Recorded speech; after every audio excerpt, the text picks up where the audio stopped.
1761 when the Congress adjourned sine die. It was really a coup d'etat. And its purpose and its function was to institutionalize slavery. Now, when you know your history, you know this stuff is not supposed to blindside you. Now this is key, and so I'm going to qualify what I'm saying. The basic synopsis of this history is known by all scholars. It's not necessarily discussed publicly, but it's known by scholars, Masons, Eastern Stars, Skull and Bones, Knights Templar, Ku Klux Klan, people in secret societies. The masses don't know because the masses are slaves, all right? The masses are given belief systems so they feel comfortable and they think they are special. You know, they think Allah and Jesus, love them, don't love nobody else. They got a special relationship and all this stuff. They're really slaves. And that's mind control. And plus they're taught self-righteousness so that they won't use their reasoning mind. So they think they're better than everybody else, think God made them, didn't make anybody else. Anybody that ain't giving Reverend Jones $10 is a sinner and all this kind of stuff. They want your children to play on I-95 at lunchtime, accuse you of robbing God and a whole bunch of other stuff. They do. And saying that Jesus got a bank account in Chase Manhattan, knowing that he doesn't. You know, so all these fundamentals they've been getting away with, but they can only get away with it with people who don't know history and people who don't know religion and the history of religion. We're not talking beliefs, we're talking religion. Religion is a science, not a belief system. Beliefs are what you call schismata and dogmata, and that is promoted by the priesthood for mind control systems. Anyway, as a synopsis, for those of us who may not be familiar with this history, those of you who know that the fall of the Caliphate in Al-Andalus, which is called the Red House, that's the Alhambra, and that's where Michelle went when Obama and Michelle left the country, and she went to Alhambra, and then he went to Egypt, and he exposed that the American Constitution comes from Muslim law. Yes. He was giving you keys to this history that he knows is not taught in schools here.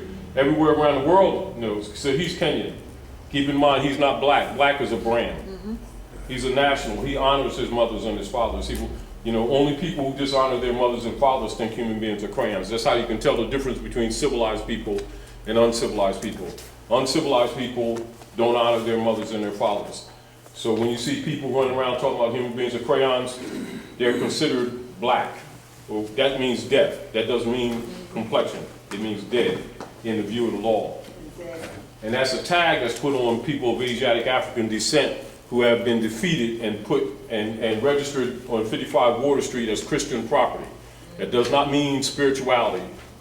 It's political. And they're backing the U.S. government debt since the Civil War. Now, the synopsis is to understand the history in order to understand how we got to where we are today. And we did this in a synopsis actually, and as we go along, we've been modifying it because we're recognizing that people have not been really studying. We've been telling people different aspects of the history for years, but when you talk to people in general, you'll see they'll have some ideas and they'll beat around the bush and be in the ballpark, but you see they're not really studying. So it's forcing us to be more detailed when we shouldn't have to be. Islam.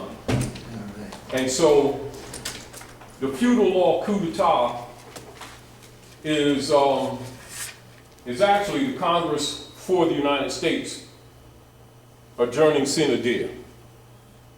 All right. Now, because Sister Delilah and Brother Hebrew had did a publishing of the text early, you know, because some people needed the information.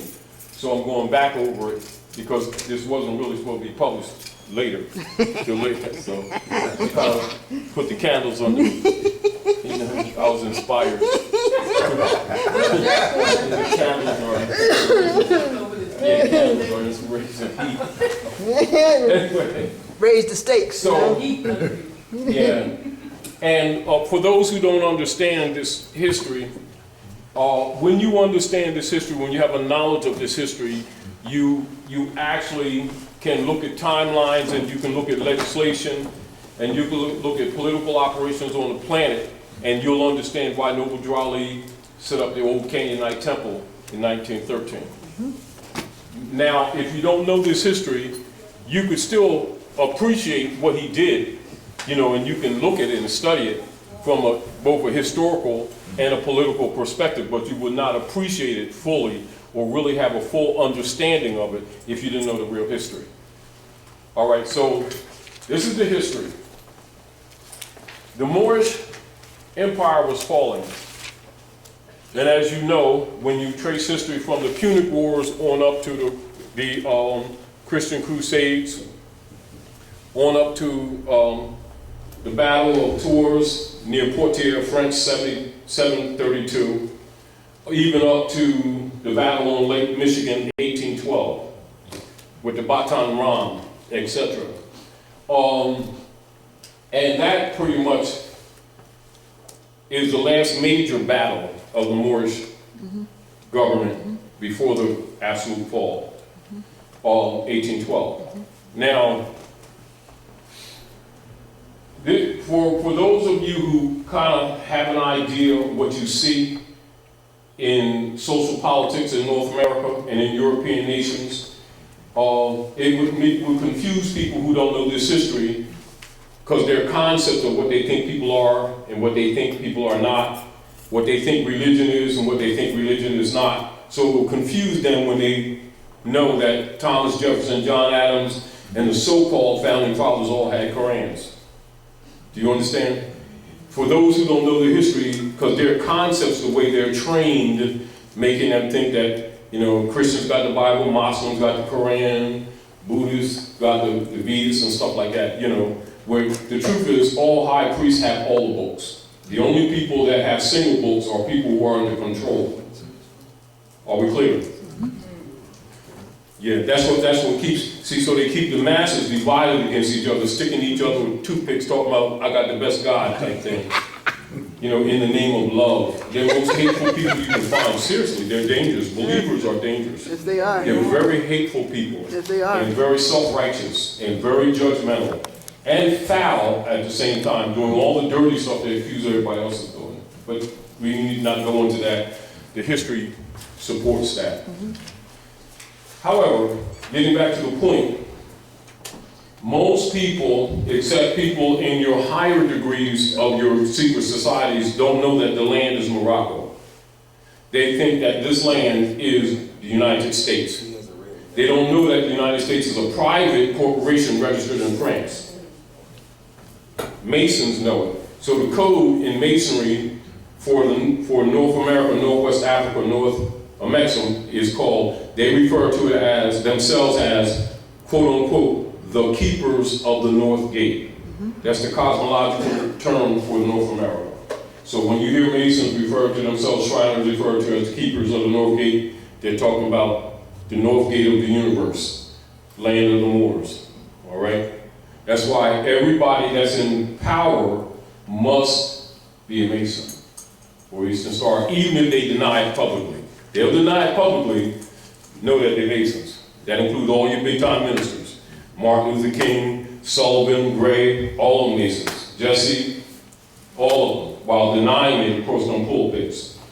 And got a Moorish fez in secret, dressed in jewels, that cost more than your clothes you got on your body. Do you understand what I'm saying? While pretending they don't know that these people are Moors.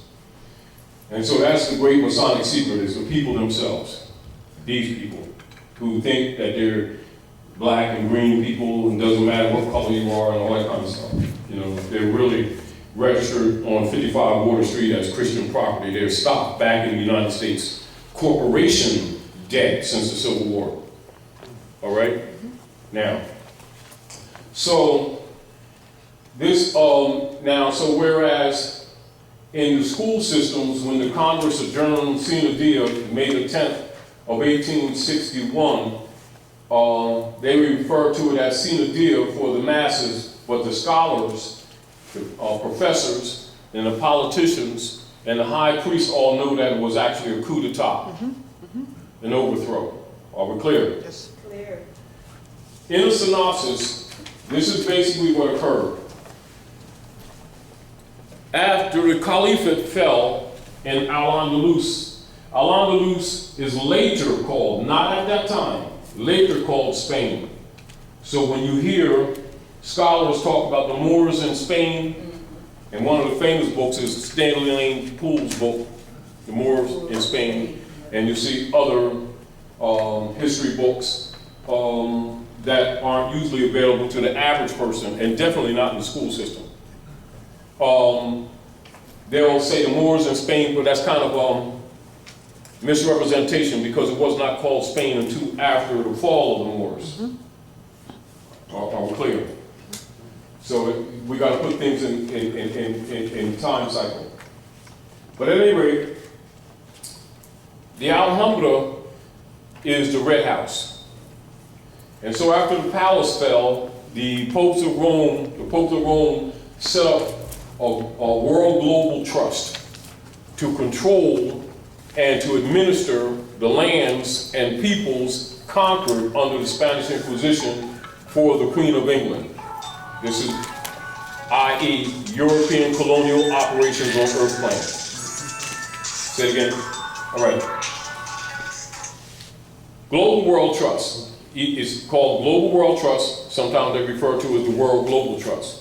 Sometimes they flip world and global, but it's Global World Trust. That was set up for administering the lands and the peoples that have been claimed under the Spanish Inquisition for Queen Elizabeth, King Ferdinand, as a go-between for the Vatican under the church bullas of world conquest, i.e. Christian crusades, that most people thought ended. Are we clear? So the concept that the masses have, including our people, is that the crusades ended. The truth is that they never ended. They were taken secretly underground. You got to know that to know this history. Do you understand? So whereas our people thought the crusades ended, scholars and politicians know it didn't. You know how they say when you thought they put the fire out and they just, everybody's faking? And then you put your arms down, you're peaceful, and you think they're being peaceful and they're really undermining you. That's what the sine die is when they talk about the Congress adjourned sine die 1861. It was really a coup d'etat. Do you understand? So when you know that, and understand that all scholars know that, so when you know that, you now begin to look at the history properly, and then you have less tendency to be mentally subjected to the Christian black codes, which controls your families. Do you understand? Because you know the deal. Go ahead. Coup d'etat meaning the Moors walked out? No, coup d'etat is where persons in sedition and in misprision overthrow the government and take over. That's a coup d'etat. Yeah. All right? And that's used generally, that's even though that's French, it comes from Latin, because French is actually a derivative in Latin. That's the term that is given when a government is overthrown from within. It's coup d'etat. All right? So they speak in history when the Congress for the United States adjourned sine die in 1861, they will write it in history as a coup d'etat.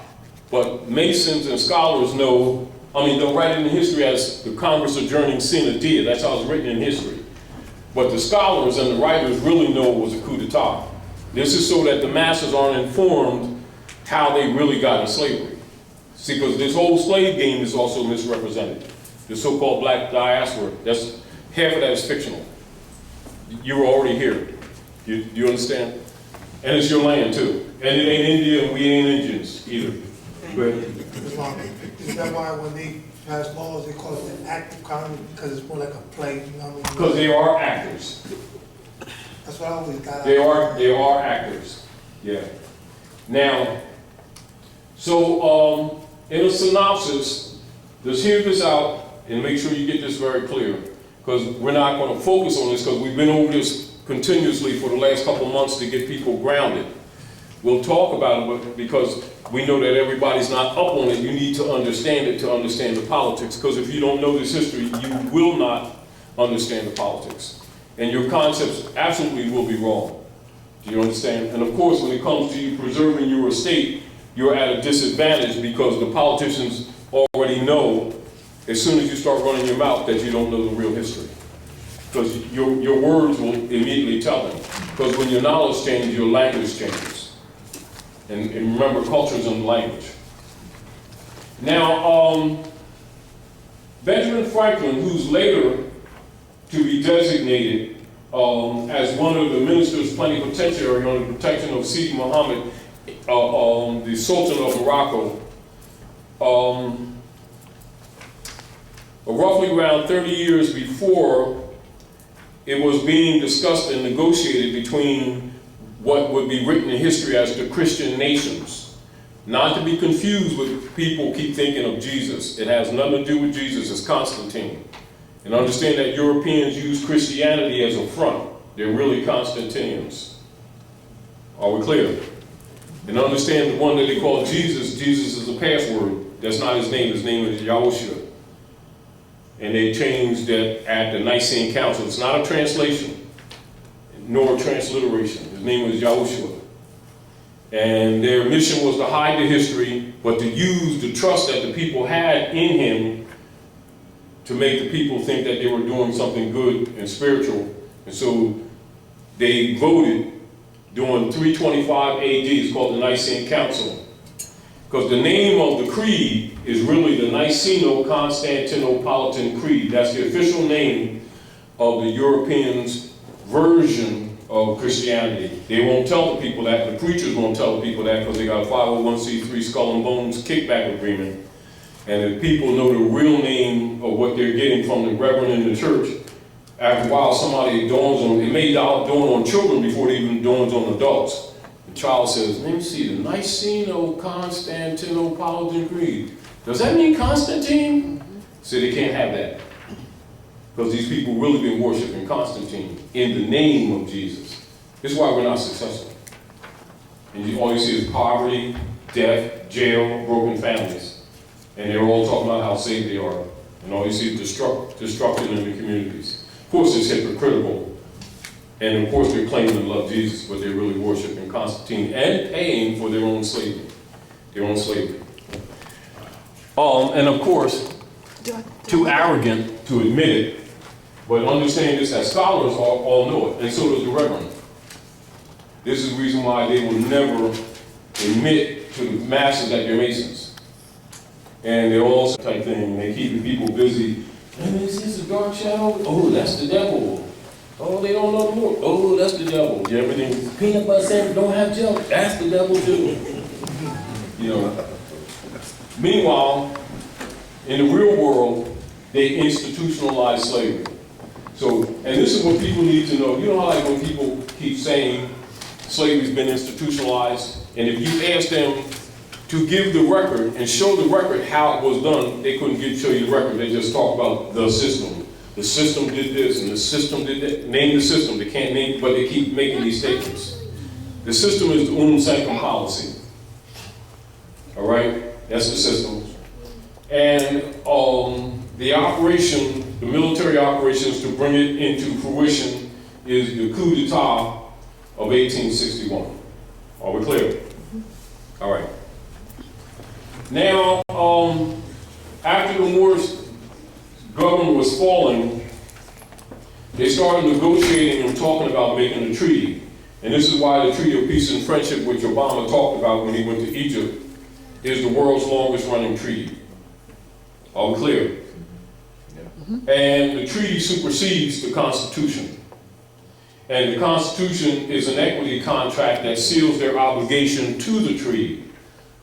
Are we clear? Mm-hmm. Now, for them to obligate themselves to the treaty, what's up? Your hands are cold.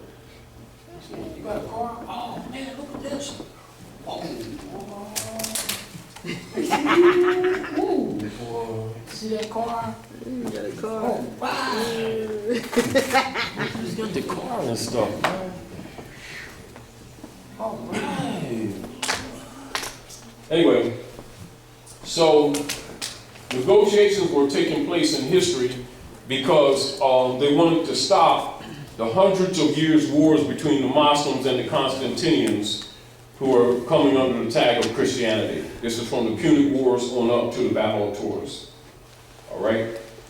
And of course, they'll give you a synopsis of this history, but never give you extension of the history. They'll talk about Queen Isabella and King Ferdinand merged their kingdoms, defeated the Moors, and then sent Columbus to the Western Hemisphere. That's about all they give you. But that's the relationship. The issue, what they don't tell you, is that you're the Moors. And you were defeated, and to change the history, they started branding you black and Negro and Indian. And so the people don't know the history because they don't know they're Moors. Do you understand? And then they give you limited history so that they can enslave you. Because if you're not in the pedigree or the honor of your mothers and fathers by law, you're not descendable. And this is another reason why the Europeans put their family names on us, because whatever we buy or sell with the mark or the number of that name, it's automatically state property. In other words, such persons are declared dead in the view of law, and they're called universally minorities and wards of the state. They have no heritability whatsoever. Now, logically, people who benefit from this paradigm are not going to tell the people the real history. That includes black leaders who get a 501c3 skull and bone kickback. This is why they promote crayons, you know. My aunt is green, and my father is black, and I got a light-skinned black leather coat, and it means Africa and all that stuff. And people believe them, not knowing they're paid off to promote that paradigm. And it makes the people who accept those brands non-descendable. Now, say some of you, like the brother here, some of the younger brothers and sisters aren't aware, but some of those who you're older knew, say 5 generations ago, if you called our people black, you had a fight. Because they knew that you were stealing their birthright. But they've lost consciousness now, Islam, and now they think it's an identity and they're proud, not knowing that they're not descendable. In law, not descendable. So again, going back to point, without a knowledge of this history, logically you cannot correct the status. Because your arguments can be totally perfect, and if your status is dead, you have no claim of a state. This is represented in the most important slave case ever to come before the Supreme Courts of the United States, and is used as a pattern around the world. It's called the Dred Scott case, 1854, 1857. That's the most important slave case ever. And the issue is his status.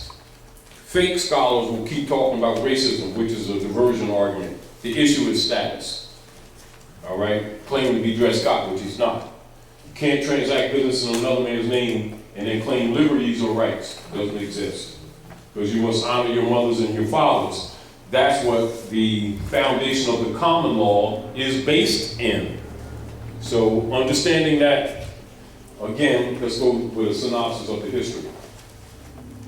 Now, Benjamin Franklin and others who were in the process of being chosen to be ministers plenipotentiary for negotiations of the treaty, that was being planned but not really finalized. I mean, they were still going through back and forth in small skirmishes and stuff, but it was clear that that's the direction they were going into. So he set up a service corporation in France called the United States Service Corporation. That service corporation, that's in 1754, was put in place to deal with the, what is called the enumerated powers or the services to the organic United States. That is the land of the Moors. And all of the states of the unions are required by law to have republican forms of government, as said in Article 4, Section 4 of the Constitution. And of course, you have the Treaty of Peace and Friendship, 1787, 86, 87. You have the Ordinance of 1787. And then you have the signing of the Constitution for the United States, 1788, 1789. And so it's important for you to understand that history in order to understand where you are today. Your economic problems, your political problems, etc., and also why our people are always at the doo-doo end of the stick.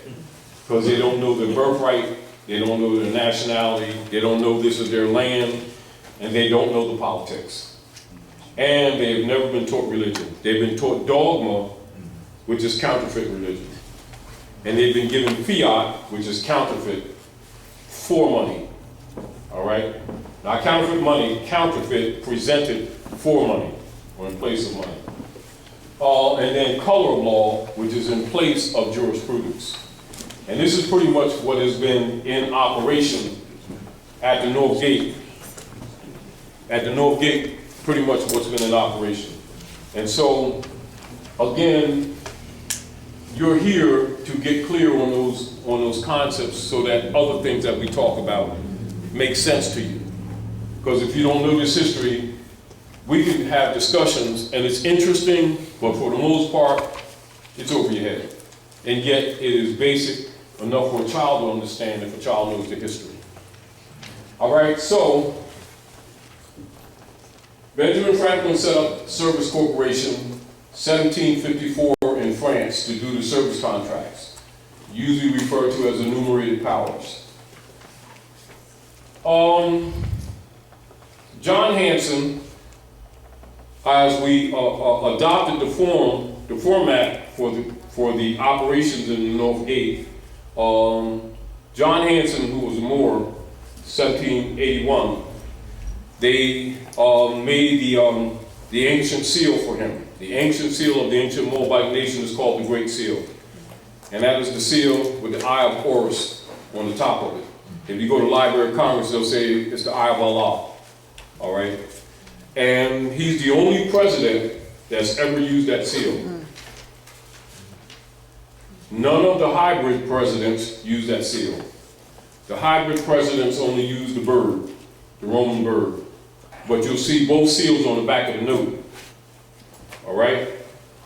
Now, moving up, and this is again why they will not teach in the John D. Rockefeller institutions that George Washington was the 9th president. They will always teach that he was the first in order to lock people out of the real history so they don't start putting the puzzles back together. So keep this in mind. Benjamin Franklin set up the United States Corporation Service Company in France. But we're going to jump ahead a little bit so that you can have a concept of the politics that you're dealing with today. Now, according to Moorish law, what's called fatwa, a member of the Bar Association could not hold an office in the United States. Are we clear? That's by law. It's called the Nobility Clause, which is the original article of Amendment 13 with its 20 sections, which they removed from the history books for children in school, but all scholars know it. And all Masons, Eastern Star, Skull and Bones, Kite Blues, and all your secret societies have it, but the masses don't get it. Are we clear? And the Nobility Clause, the members of the bar could not hold an office in the United States because it comes from Muslim law. All right, because they are basically deputy knights for the popes of Rome under the Spanish Inquisition to overthrow all republics. That's their mission. Their mission is not to uphold the law. Their mission is to undermine it. Are we clear? That's why they could not hold an office. Now, understanding that put them in check. Lincoln, when Lincoln ran for the praetorship or the presidency, understand by law, he could not hold the office of the republic. So they ran him for president of the Service Corporation that controls the enumerated powers for the organic republic. Are we clear? All right. Understand that? Now, it didn't take too long for Lincoln to recognize they were also using him to undermine the republic. And so Lincoln went on a mission to save the Union. And this is where the story of the greenbacks come in, but they don't tell you all the story. All right? So Lincoln went about his business of bankrupting that platform that they ran him on that's registered in France, United States Corporation Company. He went on the mission to bankrupt it. Of course, that put a target on his back. He also did two major law cases, making the distinction between Moors, Negroes, and blacks. Same people, different legal status. Blacks and Negroes are slave, Moors are free man. That's the pedigree. Those other ones are brands. That also put a tag on his back.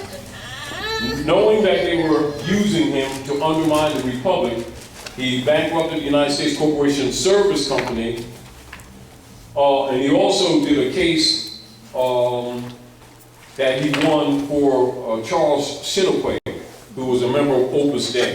That also put a target on his back. So he knew he was going to get assassinated.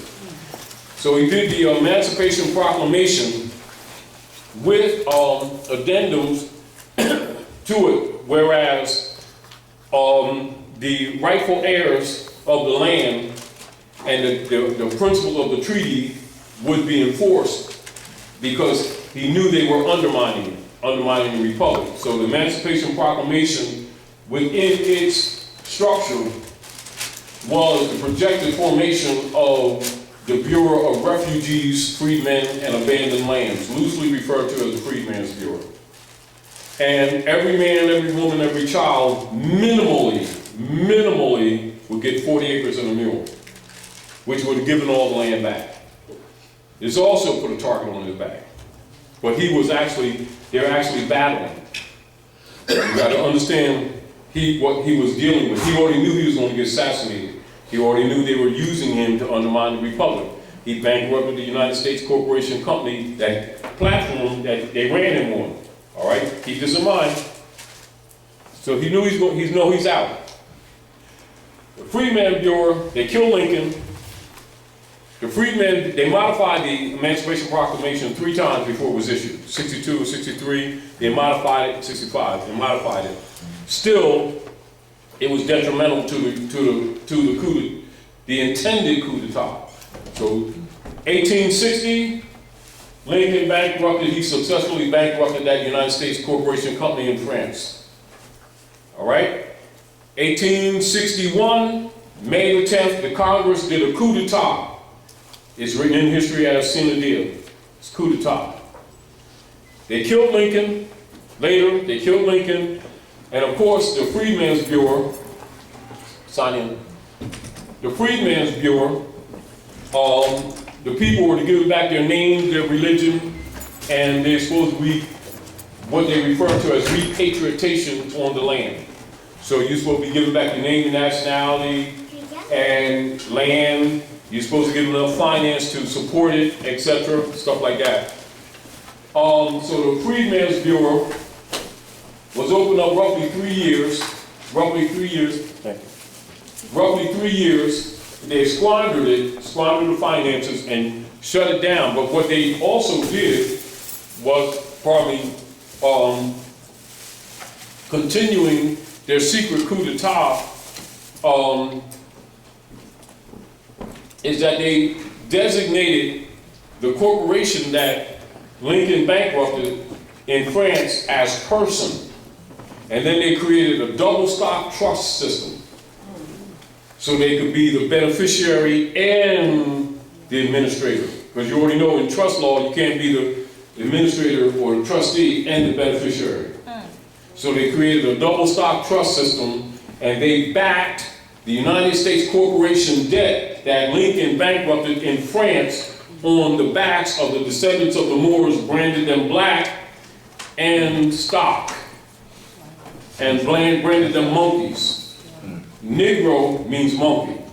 And then they paid the black ministers off to tell these people that Negro meant African people. And they agreed to be monkeys and lost their birthright, thinking that they were being citizens. And they were really registered as stock to back the U.S. corporation's debt of bankruptcy that Lincoln bankrupted in France. All right? So now begins what is known as the shadow government. And so since 1861, The private corporation that Lincoln bankrupted, that was registered in France, has been impostered to the public as a country. This is where the fiction of the United States being a country has its origin. Are we clear? It's a private corporation that the masses think is a country. That began in 1861. All right?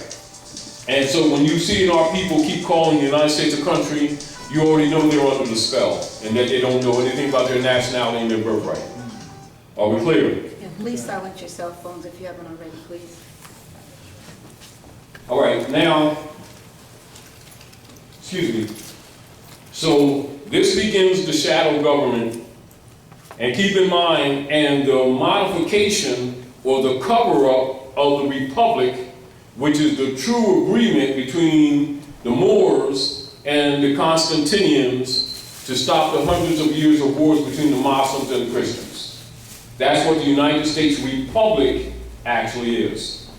This is why those of you who are in the Moorish Science Temple, and you look at the divine constitutional bylaws, and draw says, being Moorish American, you're part and parcel of this said government and must live the life accordingly. Yes. Because parcels actually means the land. Do you understand? Yes. And you're in agreement. That's the republic. So the republic was overthrown, and they created a fake, an imposter political platform. That platform is called the U.S. democracy. That began in 1861. It is an unlawful platform, it's a fraud, and an impostorship. It's really that corporation in France that Lincoln bankrupted. And they converted the debt of that corporation on the Moors, the descendants of the Moors, and branded them as African Americans. And they created a bond system called UST bonds, and that's been backing that debt of that private corporation since 1861 on your backs. That's the source of your slavery. That's the bondage. It wasn't a chain, that's the bondage. And that's the basis of your mistreatment to this very day, and your economic problems to this very day. And all scholars and all black leaders and all daytime ministers know this Masonic secrets, and they get payoffs.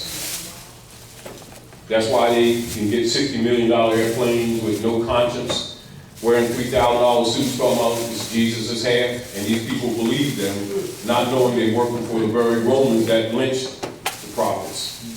And this is how the world is run. This is the real politics. Are we clear?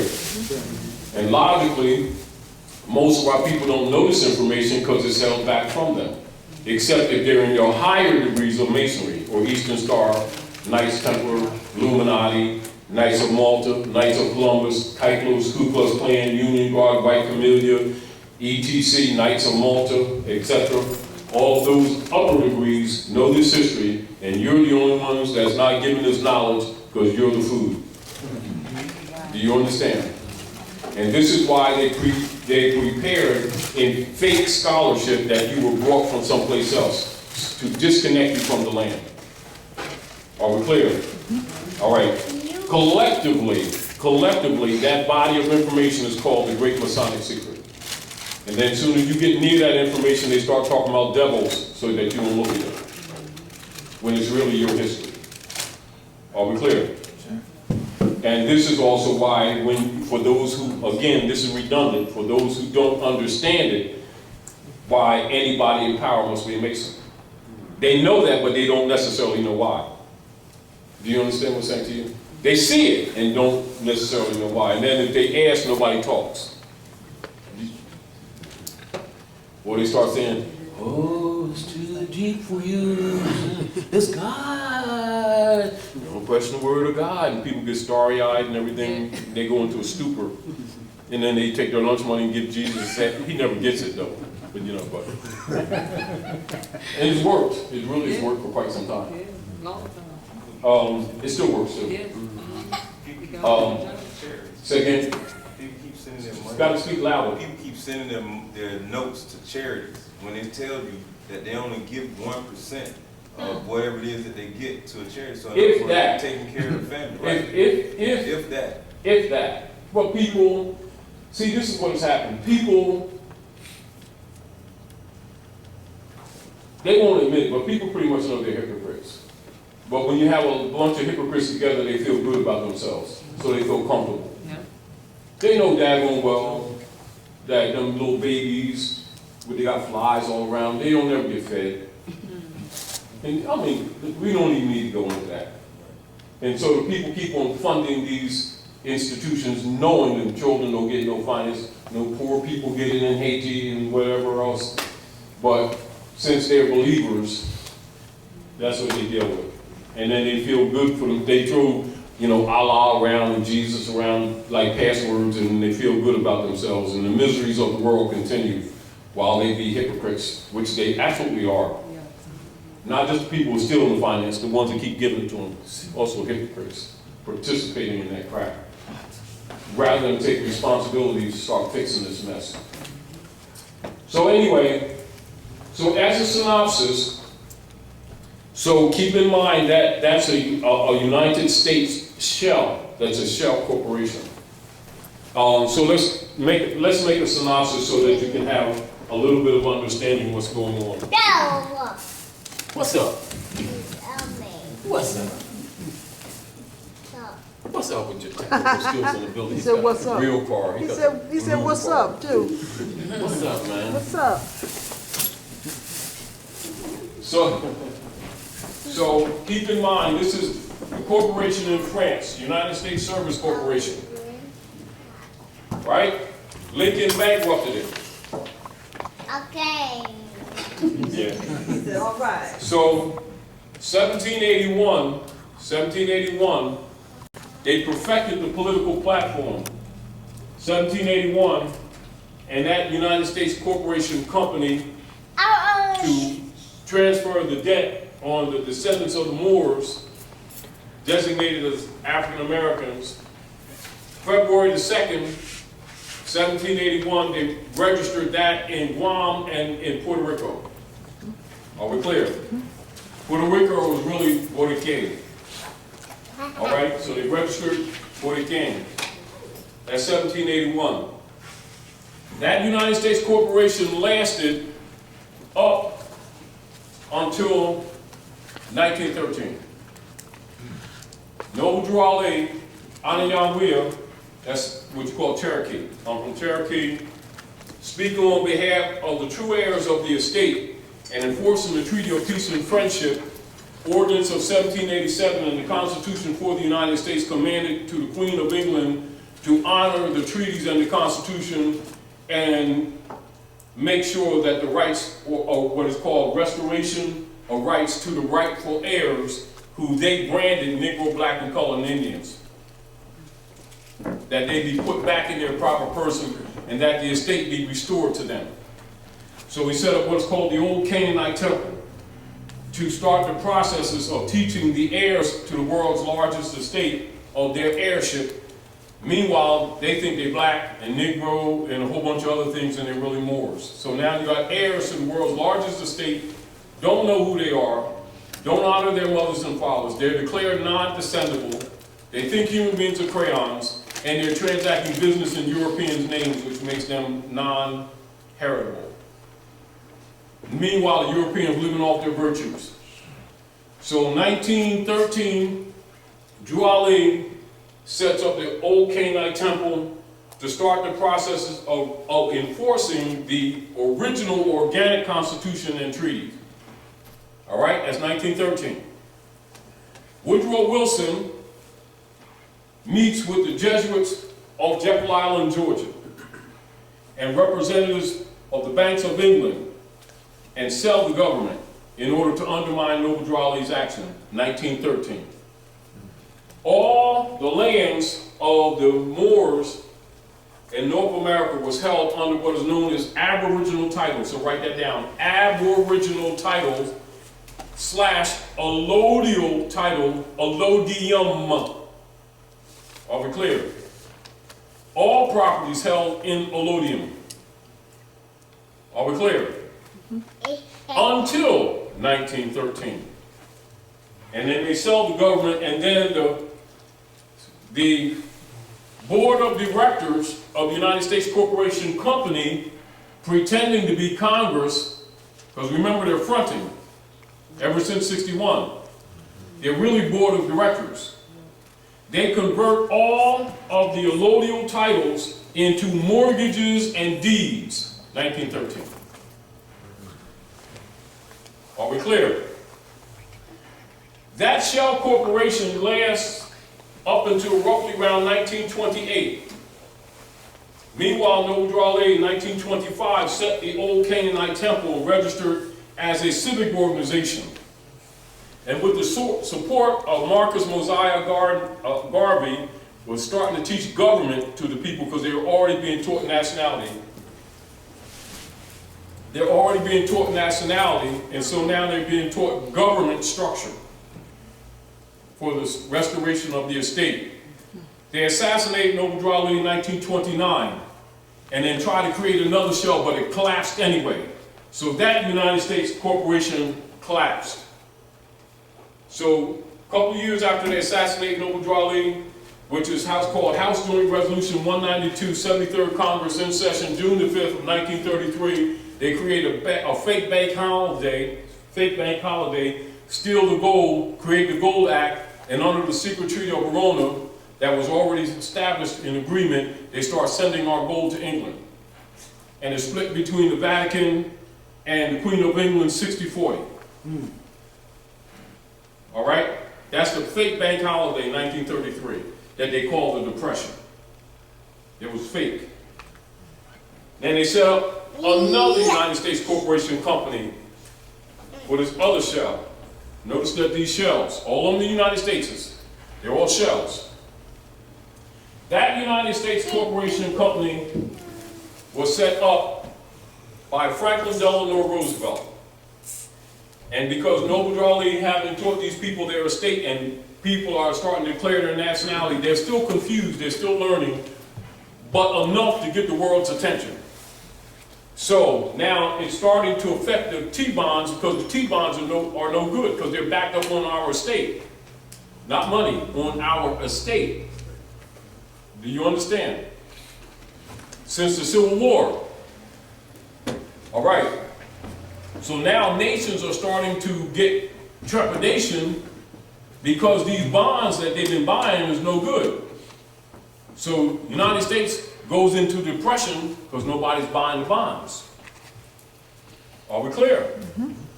This United States Corporation Company lasts up until actually 2012. Are we clear? Mm-hmm. Mm-hmm. 2015 it goes defunct. And the Pope of Rome dissolves it. He's the owner of the corporation. Are we clear? Mm-hmm. Under the Roman Curia. Keep in mind, all this time, the heirs of this estate still don't know their heirs. Right. They think the United States is a country. The rest of the world knows it's a private corporation. So to keep this fake government going on, they create an army. The Jesuits' army is really, the U.S. military complex is really the Jesuits' army. And they go to and fro the earth, devouring nations. Mm-hmm. That's what it's for. Mm-hmm. To enforce the secret treaty of Verona. Now, when a few years ago, in 2008, when you see them claim that there's no debt limit, it's because it didn't matter anymore. Because it's bankrupt again. They tried to set up another United States Corporation Company again. And the Manchurians, who you know as Chinese, and the Russians say, no more shells. That's what's going on today. Are we clear? Are we clear? Clear. Yes. Clear. Crystal. And that's what, when you hear in the news, without them telling you this real history, when you hear about the BRICS nations around the world, then amongst the true Americans, you hear the Mint nations.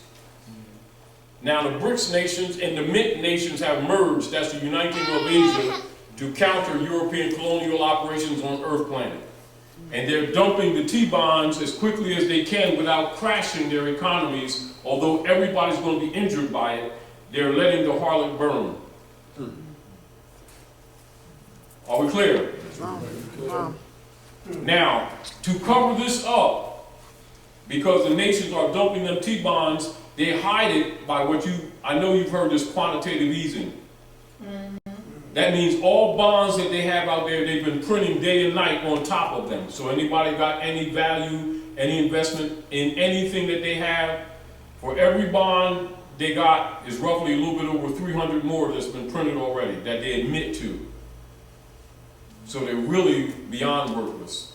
And then they did a House Joint Resolution 2847 under the guise of employment, right? And under that guise of employment, they're really stealing your bank accounts and your savings accounts. So anybody that has a bank account is not your bank account, it belongs to the bank. And it's considered an unsecured loan. And if you don't believe it, go try to take out over $500 at one time. And they'll treat you like a criminal. I got my bank account. Oh, I don't think so. I'm gonna stick my card in it. No, you don't think that either. And you got 401k, it's 409k. Seriously. Now, this is the real politics. Logically, if you're not aware of this, you understand what's coming down the pike. Are we clear? It's only a matter of time before the doo-doo hits the fan, so don't think that it's polka dots on the wall. Because it ain't. Now, that's really where we are. Are we clear? For the masses, who still think the United States is a country, they have to be woken up because it's not a country, it never was. The country is the Morocco, under occupation. All right, called Maghreb. Morocco, the most extreme west. People who don't know think it's Wednesday Salat. Do you understand? All right. And so you got all these shells, United States, and the Russians and the Chinese, they're trying to set up another one in 208, and the Russians and the Chinese says, no more shells. Now keep in mind, since 1861,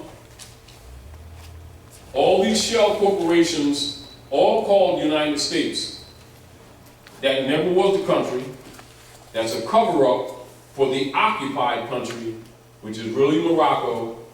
That's the foundation of the theft of your birthright. That's why the Moorish movement exists. To make the heirs of the estate conscious and competent for the restoration of their lost estate. If you understand this history, you know why Noble Raleigh did what he did. Now, you can look at it historically or, saying that he was a good man. You can look at it from that perspective and appreciate it. But if you don't know this history, you don't know what your connection is to the estate or this land. And it's important to understand that in order to understand why you nationalize. Other than that, it's just an interesting thing. It's interesting, because we don't usually deal with things that are scholarly.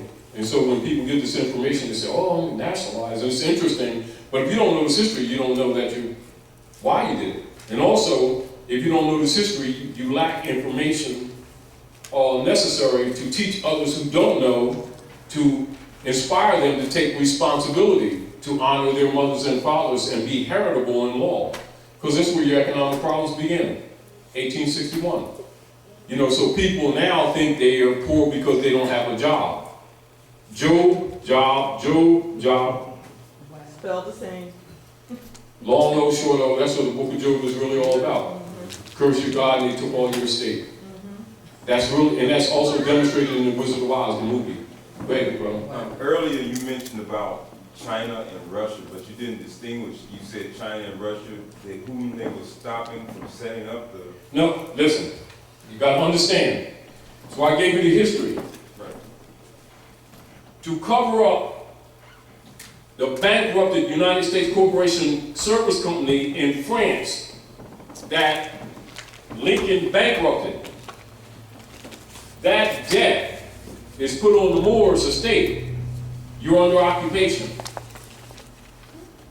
That corporation company has been used as a shadow government and has been taught to the masses that it is the country. This is where people who have been educated under the John D. Rockefeller order think that the United States is a country. They think it's the land because they've been trained like rats. Do you understand? They think they've been educated. They've been dumbed down. They don't know this is their estate. They think they were brought from someplace else on sardine ships. That's their training. Are we clear? It never dawns on them that they're never deported. They just build jails or kill them on the street. And they ain't figured it out yet. Yes. So it's like that. Because they're convinced that they came from some, in other words, they're suffering what is called cognitive dissonance and disassociation. They're disassociated from their own estate. They're disassociated from the names of their forefathers. They're disassociated from the religions of their forefathers.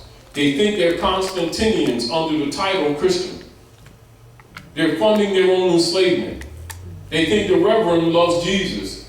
He got a 501c3 skull and bones agreement with the Vatican and living quite comfortable at their expense.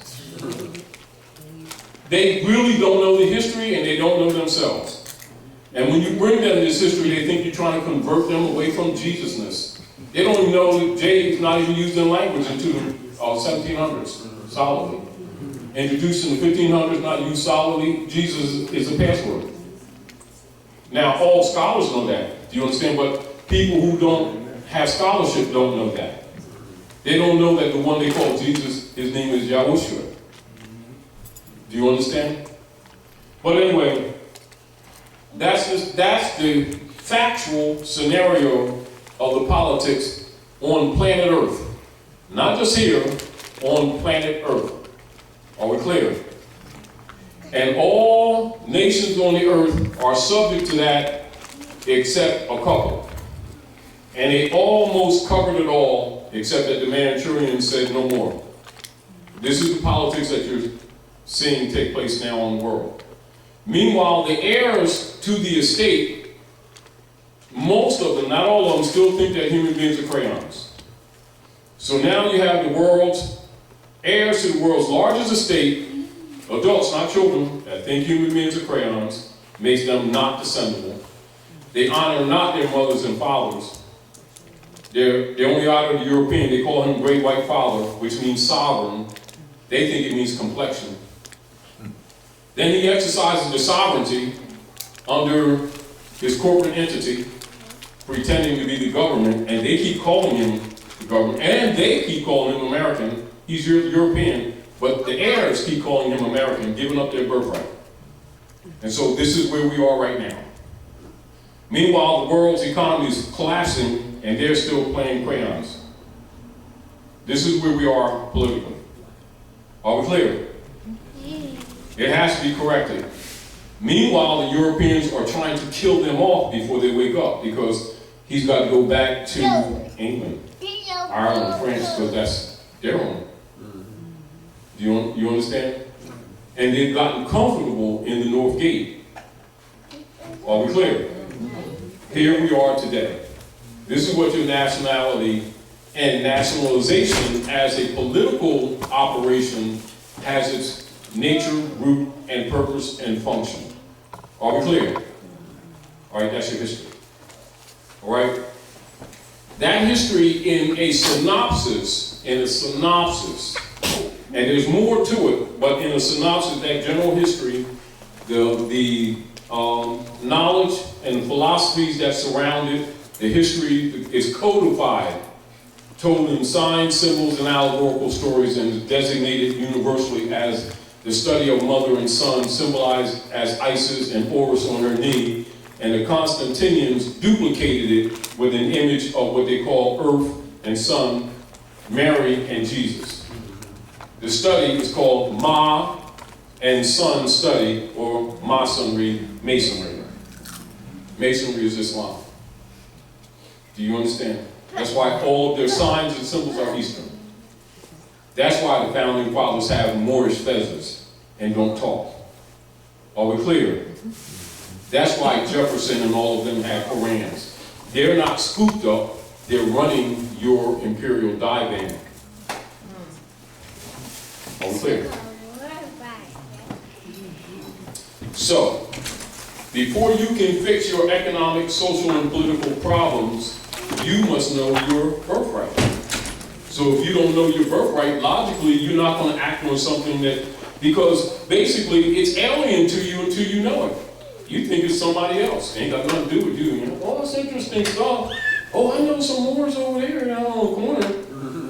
That's third person, you declared incompetent. Do you understand? That's your bloodline. That's your inheritance. Has nothing to do with what you believe or what you don't believe. And so understanding how our people have been tampered with for so many generations, it's hard to get them over that hump. Because they think anything that's knowledge that's not what they got, they think it's a belief. They don't know the difference between facts and belief. They're all on the same table. I believe, and I got a right to my beliefs, therefore I'm right. And then their cousins got a belief too. They go to the same club and they got different beliefs. And the ones across the street, they don't really know God because we got the real sandwiches. You know, that kind of stuff. And they're sticking each other with toothpicks. My God's better than yours. And, you know, they do. But that's love. Hold your breath. Anyway, so that's what we're dealing with. So if you understand this, you understand where we are right now. Now, keep this in mind.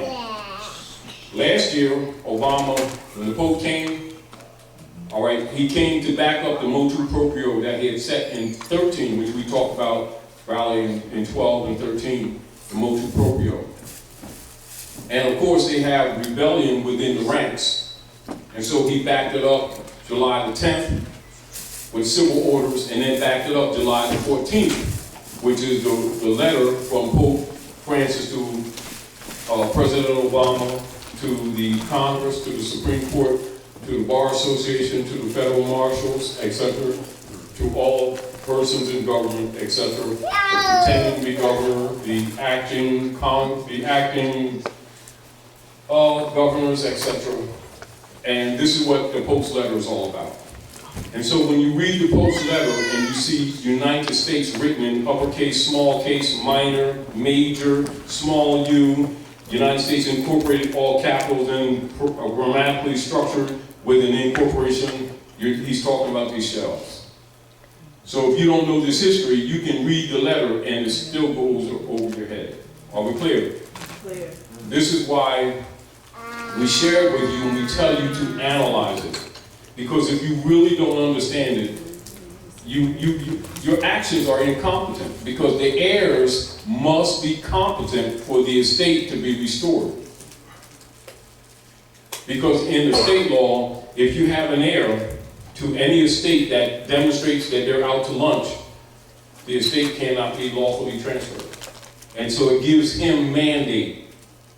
This is why he's willing to pay so-called black leaders 501c3 skull and bones kickback to keep black Negro stuff going on, marching with people all around the place. You are somebody. No, they're Moors. These guys got fezzes in secret. Why don't they tell these people the truth? A few pieces of slugs, because they don't even get silver. It's true. For a few slugs, they sell on their Feudal. But by the people not knowing this history, they don't know because they're caught up in emotionalism, whether they like these guys or not. He got a tight suit on. See, had to cost $3,500, and that's the cheap suit. And he flew in there on that $60 million plane that we bought him for Jesusness. And this is where our people, their mentality is at. That's where their mentality is. Not knowing that these people are COINTELPROs. But if you know this history, it doesn't matter what anybody claims to be or not, whether they're atheist, Christian, Muslim, Jew. If you know this history, they can't play it. They're not coming in your community and have you marching all around like a fool, asking for rights. Your command is to enforce the Constitution and the treaty. Now, that synopsis, then look at what Noble Drawley did, and you'll understand the Moorish Divine and National Movement. And a synopsis. There's your foundation. All right? There it is. And anyone in power already knows this. This is what gives them the upper hand on you. This is, again, why you see other nationals who come to North America have a tendency to not exactly respect so-called black people. They're looked at as traitors and in dishonor. They think somebody don't like their complexion. My tan is darker than theirs, and they don't like me because I'm green. No, I'm black this week.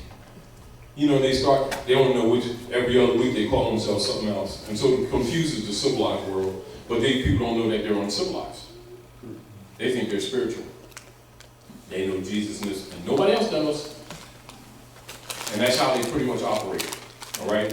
So when you see sometimes other Asiatics come from around the world and they kind of give this energy that these people don't want anything, they don't want nothing, that's where that comes from. They're the world's wealthiest people who are the poorest at the same time. Do you understand? And don't even know anything about the Global World Trust that's administering their estate that they don't know they have. Are you clear? And they're marching all over the place and begging and all that kind of stuff. And looking for programs and all that kind of stuff. And the Europeans stealing all their resources, their property, and getting ready to try to kill them all. And this is another reason why the Manchurians have stepped in, to stop this genocide. You understand? Which is actually ongoing. All right? All right. Are we clear on that? Yeah. That's foundational of your history. Baby All right. said, yeah.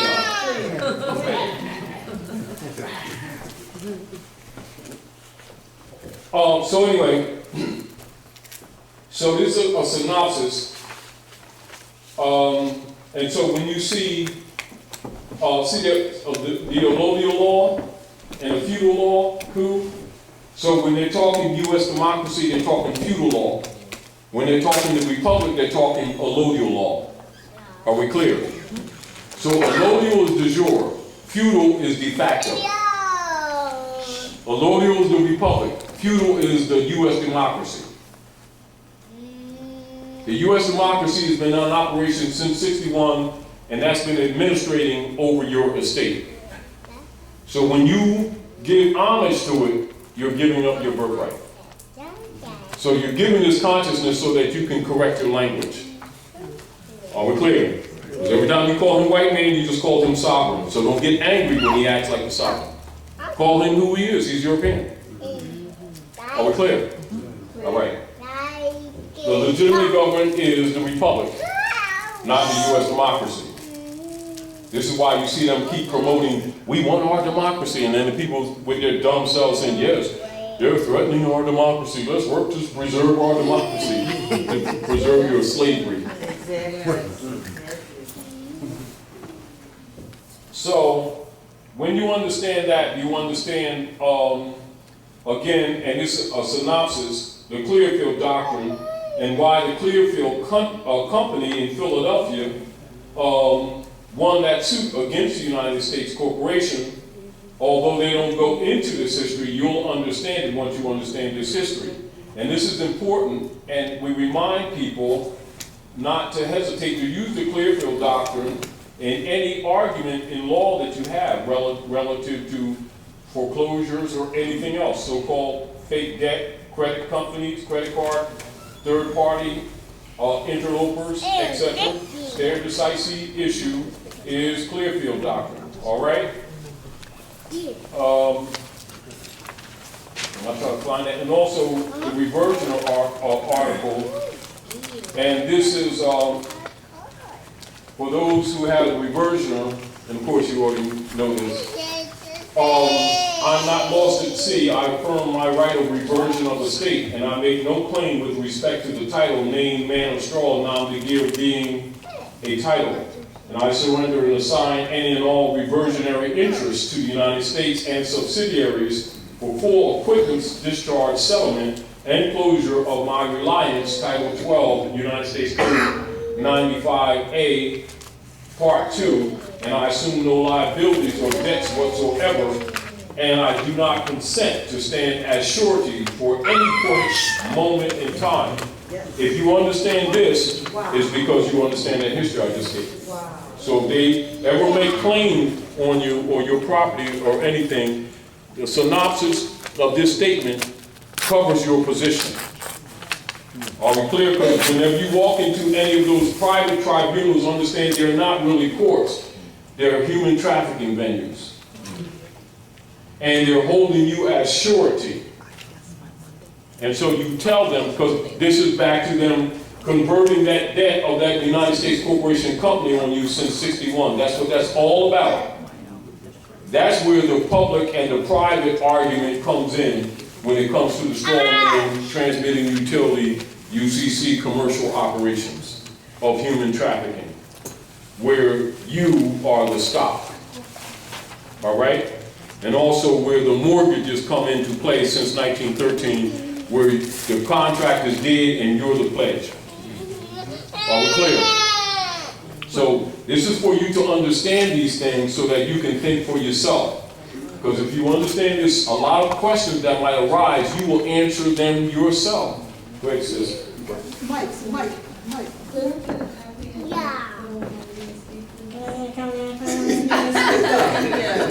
You and Mike. Yeah. Speak up and talk. Actually, this is a book, and it's in editing, and you will see Brother Hebrew for this in short order. Okay, All right, in short order. thank you. All right. And so he's say it again. Clearfield, No, that's Clearfield is just in it. It's just in it. It's just a part of the book. This is lesson book 14A1. This is the book that I separated in 92, 93, 96.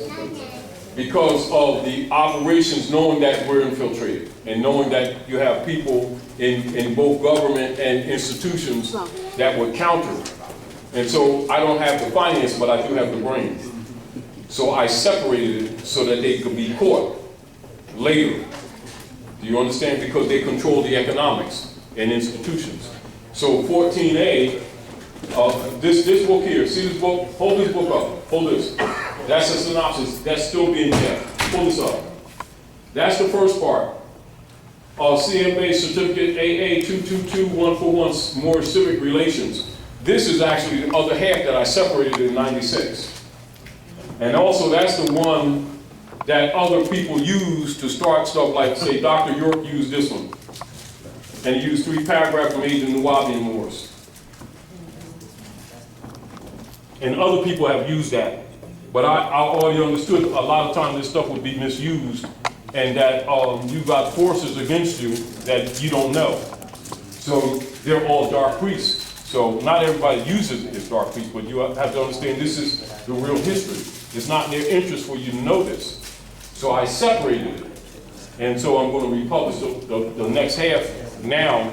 That's because they jumped the gun and did it anyhow. Anyway, so that's what this is. This is the other half of that book that was published in 1996. All right?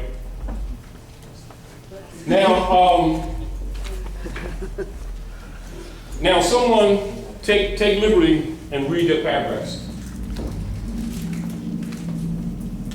Go ahead, bro. Go ahead. Anyone.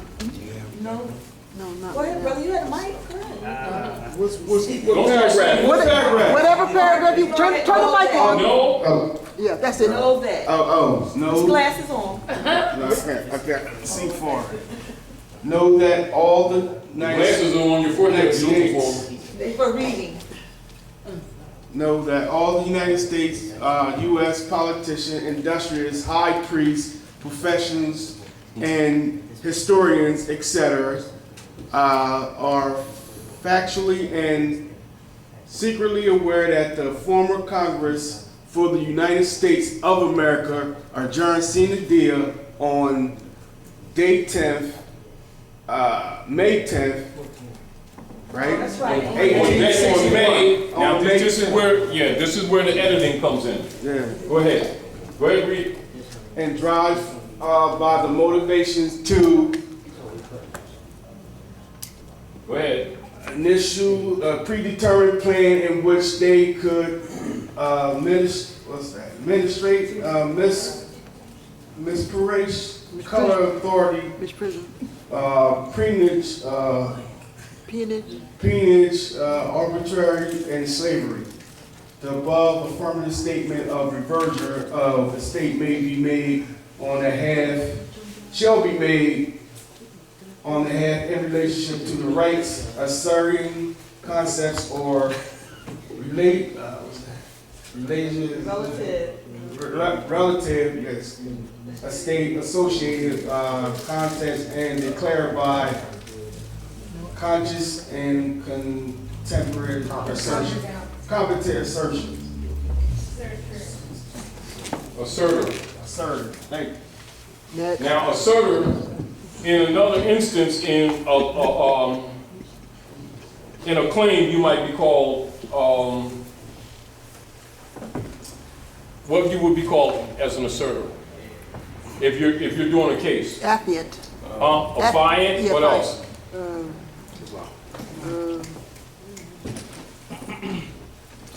P,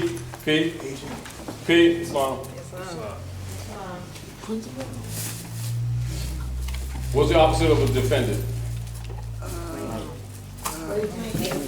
Huh? Yes, plaintiff. Plaintiff. All right? So that's associated, except that your assertor is you're just making a claim. In other words, you ain't going through all the BS, you're rightful heir, making a claim. All right? Now, but I'm going to go down and keep in mind what we just went over, right? And then let's look at Clearfield doctrine.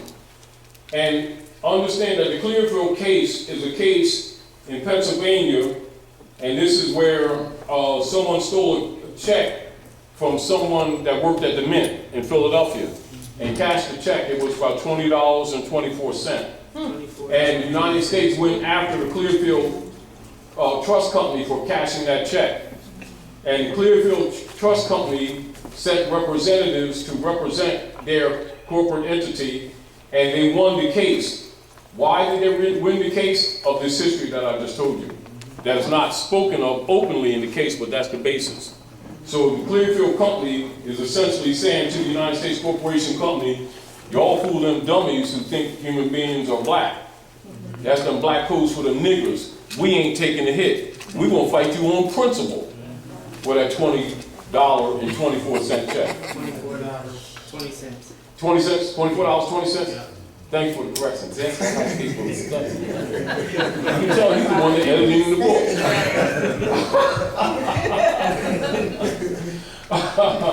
So basically what they're saying, don't pull them nigger codes on us because we ain't going for it. We ain't having it.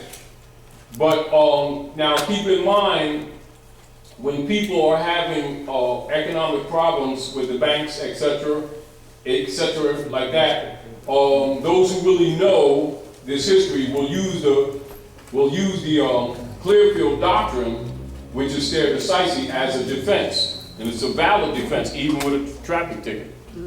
You know what I mean? And there's another reason why we emphasize this history and this law, because history and law goes together. And due to the operations that have been taking place lately, we find ourselves having to go over this operations redundantly. But we want you to be grounded in this so that other information that we may talk about makes sense to you. Now here's the Clearfield Trust Company. Now notice this, Clearfield, now this is 1942. Those of you who know the operations of jurisprudence at North America know that they've been using the Tracy versus Railroad case as a basis of blocking people from using common law process to deny people due process. The Clearfield case took place in 42, and their own greed undermined them because they actually exposed themselves. Are we clear? So again, keep that in mind when you're looking at this, because we're not going to go through the whole detail, but understand this. Governments descend to a level of a mere private corporation and take on the characteristics of a mere private citizen, where private corporate commercial paper, Federal Reserve notes, FRNs, and securities, which are checks, is concerned. For purposes of suit, such corporations and individuals are regarded as entities entirely separate from government. So what they just told you, that United States Corporation Company that Lincoln bankrupted in 1860, and where they've been fraudulently claiming it to be a country and converting its debt on you since the Civil War, is a fraud, and they ain't having it. This is how they've been screwing you for all these generations. Are we clear? They've been screwing you for all these generations, and all scholars knew it and know it. That includes all the politicians, all the councilmen, all the big-time reverends. All of them knew it. And all of them been getting kickbacks, and this is why this thing has worked so well. And then, of course, it's so well-grounded, people keep saying, oh, this can't be, because that's conspiracy. Yes, well, it is. So get over yourselves and grow up. Islam, good brother. Islam. That's why when I was, you know what, when you say that, I kind of think back at the election we just had, and as he was going into office. No, it's not an election we just had. We didn't have an election. The election that they had, you know, the United States had. Now, this is what must be understood. For the coup d'etat operation. This is, why are we giving you this information? For you to start correcting your language. It is not we. You ain't a part of it. That's a private foreign corporate entity registered in Regency in Puerto Rico that was bankrupted in 1860 by Lincoln, which was registered in France. That's been, its operatives and owners have been impostoring it as the government, which it is not. They've been impostoring it as the country, which it is not. They needed for you to keep calling. You say we, you've accepted the debt. Soon as you say my, you've accepted the debt.